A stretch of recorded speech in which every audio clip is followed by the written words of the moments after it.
नमस्ते दोस्तों, मैं मौर्य वर्षा मेरे YouTube चैनल पर आप सबका स्वागत करती हूँ।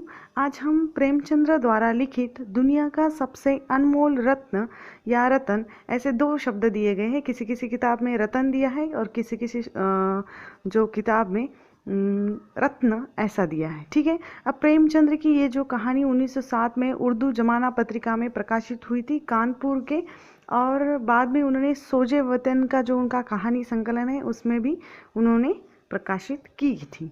अब इस कहानी का जो विषय है, इसमें देश प्रेम की भावना, जवानों की कुर्बानी, प्रेम का आदर्श स्वरूप और सच्चा प्रेम और तीन रत्नों की बात इसमें आई हुई है। ठीक है। अब इस कहानी की जो कथा वस्तु हम देखेंगे, इस कथा का जो नायक दो ही पात्र है, दिलफिगार और दिलफरेब।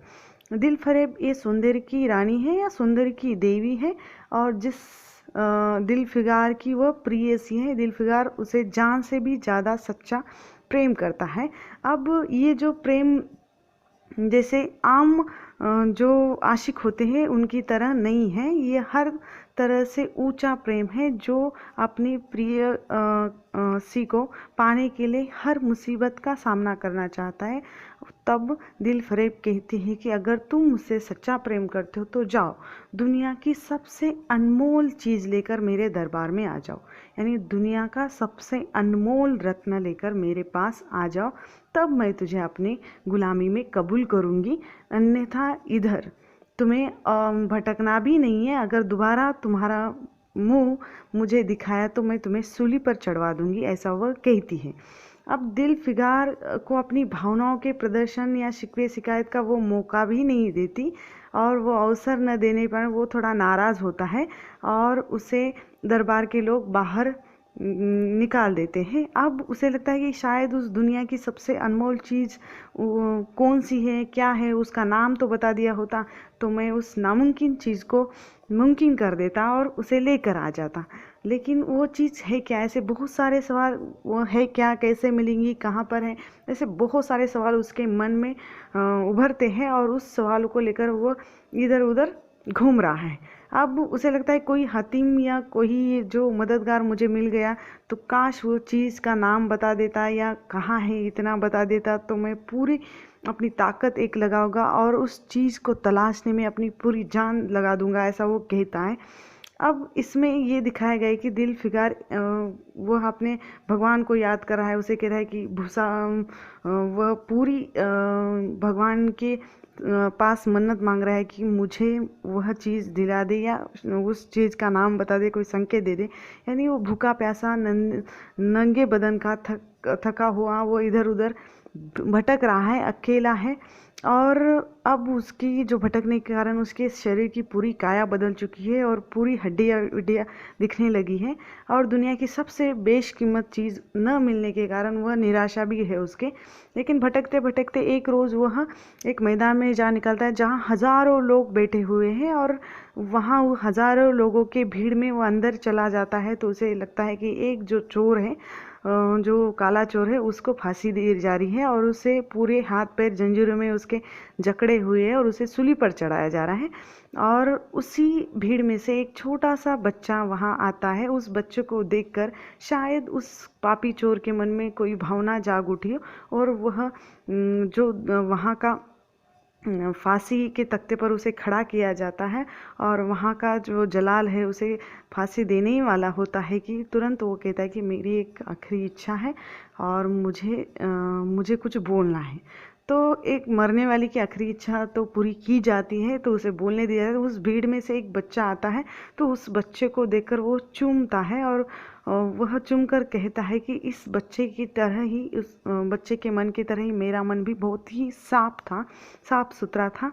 लेकिन जैसे होता है ना कि मनुष्य के बुरे और अच्छे कर्मों के पीछे उनका कहीं न कहीं पारिवारिक सामाजिक जो वातावरण होता है, संस्कार होते हैं, और कहीं कहीं मजबूरी भी होती है, उस कारण अच्छे या बुरे कर्म व्यक्ति करता है। उसी तरह ये चोर के पीछे भी वो कहता है कि मेरा दिल भी बहुत ही साफ था इस छोटे के बच्चे की तरह, लेकिन आज क्या हो गया। ऐसे वो पापों की प्रायश्चित कर रहा है और अपने आँखों से आंसू ला रहा है।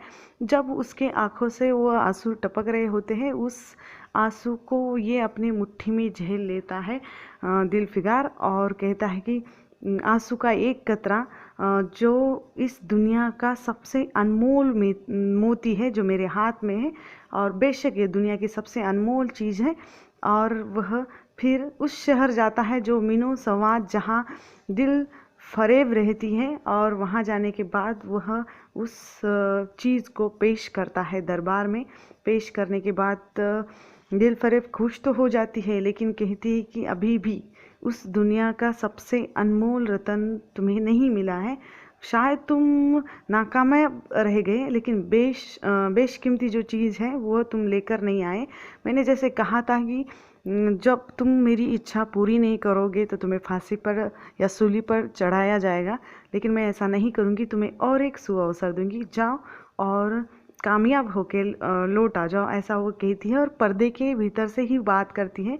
यहाँ दिलफिगार अपनी प्रेयसी की एक नज़र के लिए, एक झलक के लिए वो तरसता है, और उसे लगता है शायद वो भागकर एक नज़र तो दे जाती तो मुझे और कुछ कार्य करने की हिम्मत, ताकत मिल जाती, ऐसा वो कहता है। और नाराज़ होकर वो वापस लौट आता है। अब वो और उसी मुसीबत में वही रास्ते पर आकर खड़ा हो चुका है कि जहाँ उस दुनिया की अनमोल जो चीज़ को वो ढूंढ रहा है। अब ऐसे ही वो ढूंढ रहा है, पत्थर, पहाड़, जंगल, हर तरफ सुनसान रास्तों पर कहीं कहीं पर वो भटका है, लेकिन उसके जो प्रश्न का उत्तर उसे नहीं मिला है। और एक रोज़ वह शाम के वक्त किसी नदी के किनारे पड़ा रहता है, तो उसकी जब नींद खुलती है तो उसके जो नींद के सामने एक खुलने के बाद एक वातावरण दिखाई देता है। नदी के किनारे पर एक चंदन की चिता बनाई गई है, और उस चिता पर एक युवती सुहाग के जोड़े में 16 श्रृंगार की हुई बैठी है, और उसी के पैरों पर सिर रखकर उसका साथी या पति वहाँ पर सो रहा है। अब सभी लोग, हजारों लोग वहाँ गोल खड़े हुए हैं, और फूलों के साथ उनका जो पवित्र बंधन है, उस वक्त उसकी चिता जलाई जाती है, और उस चिता जलाने के बाद उसकी जो राख मिलती है, उसे लगता है कि सच में प्रेमियों के सच्चे, पवित्र और अमर प्रेम का जो स्वरूप है, और उसका जो प्रमाण है, अंतिम प्रमाण उन दोनों का, यानी जो सती का स्वरूप है, प्रेम का स्वरूप है, जो हमें इस जो चिता को जलने के बाद मिलता है, और प्रमाण रूप में वो एक मुट्ठी भर वहाँ की उस चिता की राख लेके आ जाता है। और अभी वो विश्वास से भरा है, उसकी हिम्मत बढ़ चुकी है, उसे लगता है कि अब इस बार तो मैं दुनिया की सबसे अनमोल चीज़ जो लेकर आया हूँ और सफल हुआ हूँ। और वह अब फिर दिल फरेब के दरबार में पेश हो जाता है, मीनो संवाद के शहर चला जाता है। अब जाने के बाद फिर भी जिस पर्दे से वो बात करती थी मीनो, वहाँ की दिल फरेब मीनो संवाद शहर में, तो वह अब उसकी उस राख को देखकर भावुक तो होती है, उसे लगता है कि ये तो चीज़ अनमोल है ही, लेकिन दुनिया की इससे भी ज़्यादा सबसे अनमोल चीज़ अभी भी वह प्रिय कर लेकर नहीं आया। इसलिए वो खेद भी व्यक्त करती है, और वो कहती है कि मुझे विश्वास है कि तुम यशस्वी या तुम सफल ज़रूर होगे, और जाओ वो चीज़ लेकर आ जाओ। अब ये बहुत, वो कहता है कि मेरी जो प्रिय से बहुत ही निष्ठुर है, समझती नहीं है, और वह अपनी एक झलक दिखाती है।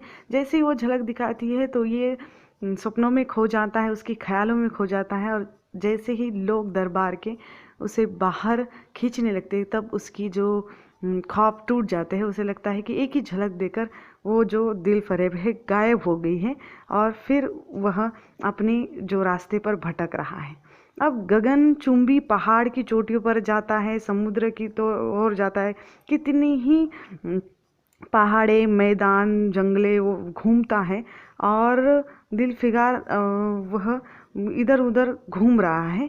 अब उसे जो एक बुजुर्ग जो उसे सलाह देते हैं कि अगर तुम्हें कुछ पाना है तो तुम हिंदुस्तान चले जाओ, और वह अपनी आरज़ू पूरी करने के लिए हिंदुस्तान चले जाता है।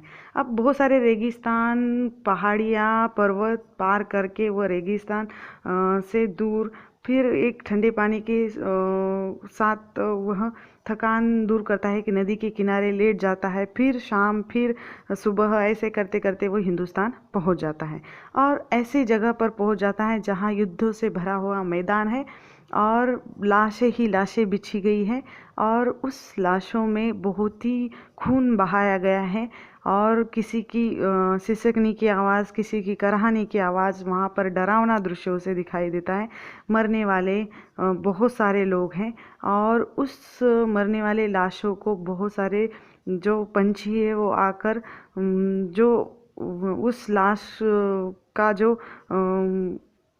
जो चिथड़े हैं वह ले रहे हैं और इस चिथड़े उड़ रहे हैं। अभी बहुत सी दर्दनाक स्थिति वहाँ पर दिखाई देती है और सिपाही है ऐसे उसे लगता है और एक सिपाही की आवाज़ उसे आती है, जवा मर्द, ऐसा नाम दिया है उसका।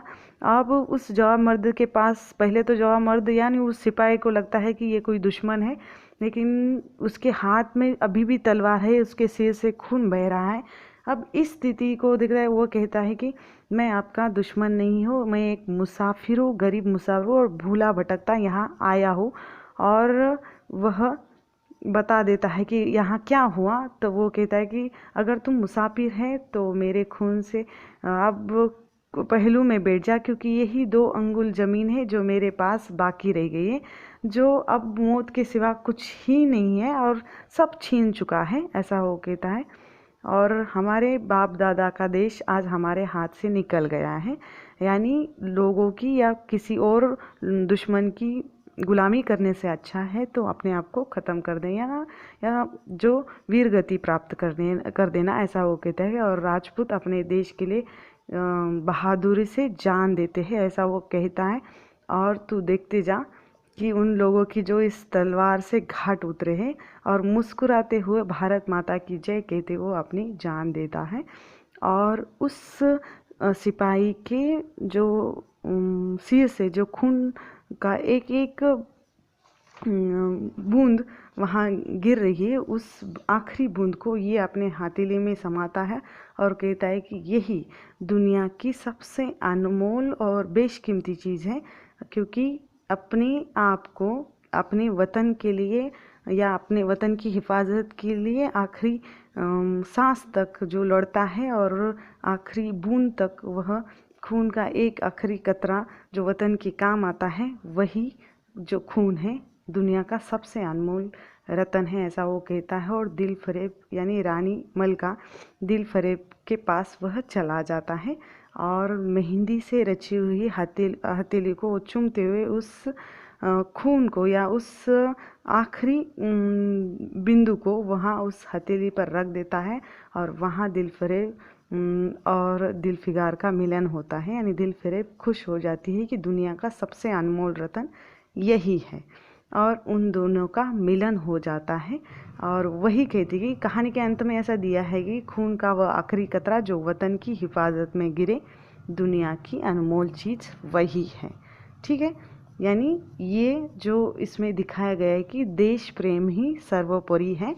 पहला जो फांसी पर चढ़ने वाले काले चोर की आंखों से टपका हुआ आंसू प्रायश्चित का प्रेमी तथा दूसरा प्रेमी तथा प्रेमिका की चिता की मुट्ठी भर राख, ये दूसरा यानी प्रेम ही सर्वस्व है। दूसरा पहला पश्चाताप, दूसरा प्रेम और तीसरा खून का वह आखिरी कतरा जो वतन की हिफाजत में गिरे, यानी देश प्रेम। प्रेम, प्रायश्चित, प्रेम और देश प्रेम, ये सर्वोपरि 3 ही यहाँ पर रतन दिखाए गए हैं। और सबसे ऊपर किसे माना है तो देश के हिफाजत में जो गिरा हुआ आखिरी खून, उसे ही दुनिया का सबसे अनमोल रतन कहा गया है।